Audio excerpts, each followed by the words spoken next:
ఉత్తరప్రదేశ్లోని ప్రయాగ్రాజ్లో జరుగుతున్న మహాకుంభమేళా చివరి దశకు చేరుకుంది. ఇవాల్టి ఈ మహాకుంభమేళా ముగియనుంది.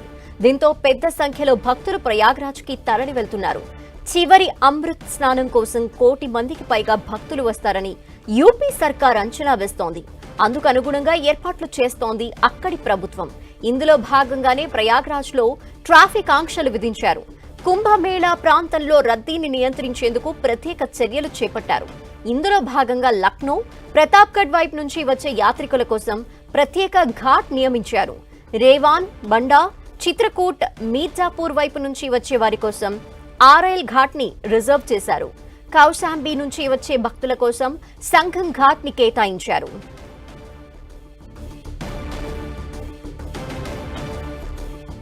ఇక ఈ రోజుతో మహాకుంభమేళా ముగియబోతున్న నేపథ్యంలో భక్తుల తాకిడి పెరిగింది. దీనిపై డీటెయిల్స్ మా ప్రతినిధి గోపి అందిస్తారు. గోపి,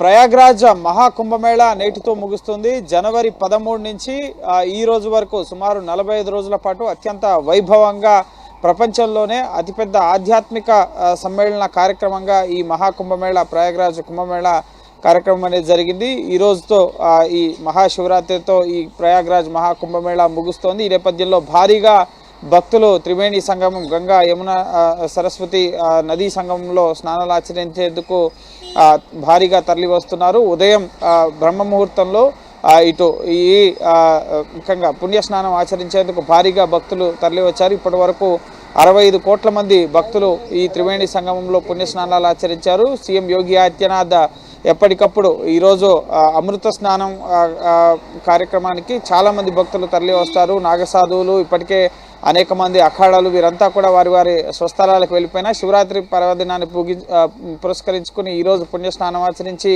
వారి వారి ప్రాంతాలకు వెళ్ళాలని చెప్పి చాలామంది అక్కడే వెయిట్ చేస్తున్న పరిస్థితి ఉంది గత కొద్ది రోజులుగా. సో సీఎం యోగి ఆదిత్యనాథ్ కూడా వర్చువల్గా ఎప్పటికప్పుడు మహాకుంభమేళా వద్ద జరుగుతున్న ఏర్పాట్లు కానీ భక్తుల రద్దీ వీటన్నిటినీ కూడా అధికారులతో సమీక్షిస్తున్నారు. ఎందుకంటే గతంలో మౌని అమావాస్య కానీ ఆ తర్వాత మాఘ పూర్ణిమ సందర్భంగా కొన్ని ఘటనలు చోటు చేసుకున్నాయి, అగ్ని ప్రమాదాలు చోటు చేసుకున్నాయి. సో ఈరోజు భక్తుల రద్దీ ఎక్కువగా ఉంటున్న నేపథ్యంలో ప్రత్యేక ఏర్పాట్లను నో వెహికల్ జోన్ని కుంభమేళా పరిసర ప్రాంతాల్లో అమలు చేస్తున్నారు. అలాగే వివిఐపి ముఖ్యంగా ట్రీట్మెంట్ కూడా ఏది లేదని చెప్పి ఇప్పటికే అధికారులు చెప్పారు. అలాగే భక్తులు కూడా వన్ వే, ఒక మార్గం నుంచి వెళ్ళడం, ఒక మార్గం నుంచి బయటకు రావడం, అలాగే అదనపు పోలీసు బలగాలతో భక్తులకు ఎటువంటి అసౌకర్యం కలగకుండా కూడా ఏర్పాట్లు చేయడం జరిగింది. అదనపు పార్కింగ్ స్లాట్స్ని ఏర్పాటు చేశారు. అలాగే ఇటు యూపీలో ప్రధానంగా ఈ కుంభమేళా ప్రాంగణం నుంచి ఇటు కాశీ, ముఖ్యంగా వారణాసి కాశీ విశ్వనాథ ఆలయం 130 కిలోమీటర్లు. సో ఇక్కడికి వచ్చి త్రివేణి సంగమంలో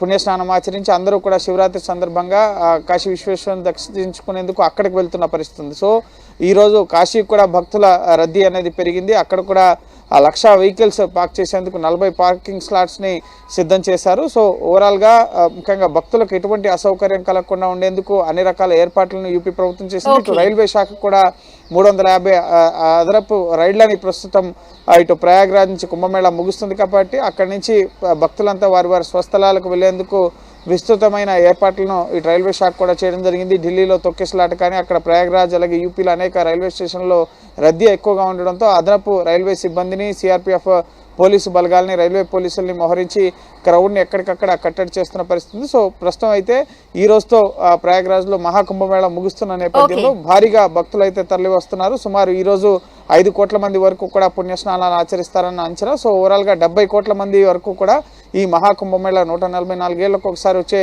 ఈ కుంభమేళాలో ఈసారి ముఖ్యంగా వారు పుణ్యస్నానాలు ఆచరించబోతున్నట్లుగా తెలుస్తుంది. సో ప్రస్తుతం అయితే యూపీ ప్రభుత్వం ఎప్పటికప్పుడు ఈ క్రౌడ్ని, అలాగే భక్తులకు ఎటువంటి అసౌకర్యం కలగకుండా అన్ని రకాల ఏర్పాట్లను కూడా చేస్తోంది. థాంక్యూ గోపి.